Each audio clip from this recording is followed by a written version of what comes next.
దేశంలోని పలు రాష్ట్రాల్లో వరదలు బీభత్సం సృష్టిస్తున్నాయి. భారీ వర్షాలకు వాగులు వంకలు పొంగిపొర్లుతున్నాయి. ఈ విపత్తు ధాటికి చాలా కుటుంబాలు నిరాశ్రయులయ్యాయి. ప్రధాన నదులు నిండిపోవడంతో కన్నీటి వరద పారుతోంది. వరద ప్రభావిత ప్రాంతాల్లో చిక్కుకున్న వారిని సహాయక శిబిరాలకు తరలిస్తున్నారు. ఉత్తరాదిని భారీ వర్షాలు బెంబేలెత్తిస్తున్నాయి.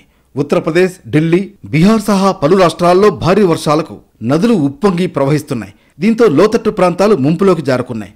రోడ్లు చెరువుల్ని తలపిస్తున్నాయి. రోజురోజుకు ప్రాణ నష్టం పెరుగుతోంది. దీంతో ఆయా ప్రాంతాల్లో ఎన్డీఆర్ఎఫ్, ఇతర కేంద్ర బలగాలు సహాయక చర్యలు చేపడుతున్నాయి. అసోంలో వరద బీభత్సం అంతకంతకు పెరుగుతోంది. 24 గంటల్లో మరో 8 మంది మృతి చెందారు. దీంతో మృతుల సంఖ్య 72కు చేరినట్లు అధికారులు తెలిపారు. మొత్తం 27 జిల్లాల్లోని 16,25,000 మంది నిరాశ్రయులైనట్లు వెల్లడించారు. బ్రహ్మపుత్ర, డిగేర్, కొల్లాంగ్ నదులతో పాటు పెద్ద నదులన్నీ ఉప్పొంగి పొర్లుతూ ఉండడంతో వరద ఉధృతిలో ఊళ్లకు ఊళ్లే మునిగిపోయాయి. రోడ్లు తెగిపోయి రవాణాకు తీవ్ర అంతరాయం ఏర్పడింది. జనజీవనం పూర్తిగా స్తంభించింది. ప్రస్తుతం 2,800 గ్రామాలు వరద గుప్పిట్లో చిక్కుకున్నాయి. వరదల కారణంగా పలు జిల్లాల్లో రోడ్లు, వంతెనలు, ఇతర మౌలిక సదుపాయాలు దెబ్బతిన్నట్లు అధికారులు తెలిపారు. మరోవైపు ఈ వరదల వల్ల కజిరంగా జాతీయ పార్క్, టైగర్ రిజర్వ్ కేంద్రాలు వరద నీటిలో మునిగిపోయాయి. వరదల కారణంగా పలు జంతువులు మృతి చెందాయని అటవీ అధికారులు తెలిపారు. ఇక వరద ప్రభావిత ప్రాంతాల్లో అసోం ముఖ్యమంత్రి హిమంత బిశ్వ శర్మ పర్యటించారు. పలు ప్రాంతాలలో దెబ్బతిన్న రోడ్లు, ఆనకట్టల మరమ్మతుల పనులను త్వరితగతిన పూర్తి చేస్తామని స్థానికులకు హామీ ఇచ్చారు. అటు దేవభూమిగా పేరొందిన ఉత్తరాఖండ్లో వరద బీభత్సం కొనసాగుతోంది. ప్రధాన నదులన్నీ ప్రమాదకర స్థాయిలో ప్రవహిస్తున్నాయి.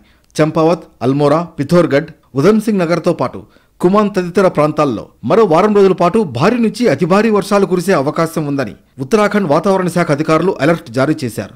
డెహ్రాడూన్, తెహ్రీ, హరిద్వార్ తదితర నదీ పరివాహక ప్రాంతాల్లో ఆరెంజ్ హెచ్చరికలు జారీ చేశారు. ఎడతెరిపి లేకుండా కురుస్తున్న వర్షాలతో గంగా, అలకనంద, భాగీరథి, శారద, మందాకిని, కోసి నదుల్లో నీరు భారీగా ప్రవహిస్తోంది. ముందస్తు జాగ్రత్త చర్యల్లో భాగంగా ఈ నదులను ఆనుకొని ఉన్న దాదాపు 100 రహదారుల్ని అధికారులు మూసివేశారు. అలకనంద నది ఉప్పొంగడంతో రుద్రప్రయాగ్ వద్ద నది ఒడ్డున ఏర్పాటు చేసిన 10 అడుగుల శివుడి విగ్రహం నీట మునిగింది. నైనిటాల్, పౌడి జిల్లాల్లోని అన్ని విద్యాసంస్థలకు సెలవులు ప్రకటించారు. ఎలాంటి విపత్తు తలెత్తినా ఎదుర్కొనేందుకు సిద్ధంగా ఉండాలని అధికారులను జిల్లా మెజిస్ట్రేట్స్ ఆదేశించారు. గంగా, సరయూ నదులు ప్రమాదకర స్థాయికి కొంచెం దిగువన ప్రవహిస్తూ ఉండగా అలకనంద, మందాకిని, భాగీరథి నదులు ఇప్పటికే ఆ స్థాయిని దాటేశాయి. మరోవైపు గోమతి, కాళి, గౌరీ, శారద నదుల ప్రవాహం కూడా భారీగా పెరుగుతోంది. పలుచోట్ల కొండ చర్యలు విరిగిపడడంతో బద్రీనాథ్, యమునోత్రి, ధర్చులా, తవాఘాట్ జాతీయ రహదారులపైన రాకపోకలు నిలిచిపోయాయి. భారీగా నీటి ప్రవాహంతో మట్టి కోతకు గురవడంతో సహాయక చర్యలకు ప్రమాదకరంగా మారింది. పారలు, గడ్డపారలతో మట్టిని తవ్వుతున్నారు. ప్రధాన రహదారులు దెబ్బతినడంతో సహాయక చర్యలకు ఆటంకం ఏర్పడింది. ప్రజలకు జీవనాధారమైన తోటలు తుడిచిపెట్టుకుపోయాయి. తాగేందుకు నీళ్లు కూడా దొరకడం లేదు. ఇక ఇటు ఢిల్లీలో కుండపోత వాన పడుతోంది.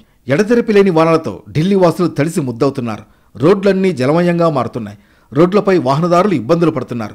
ఇటీవల భారీ వర్షాలు ఢిల్లీని అతలాకుతలం చేశాయి. మళ్లీ వాన మొదలవడంతో నగర జనం ఆందోళన చెందుతున్నారు.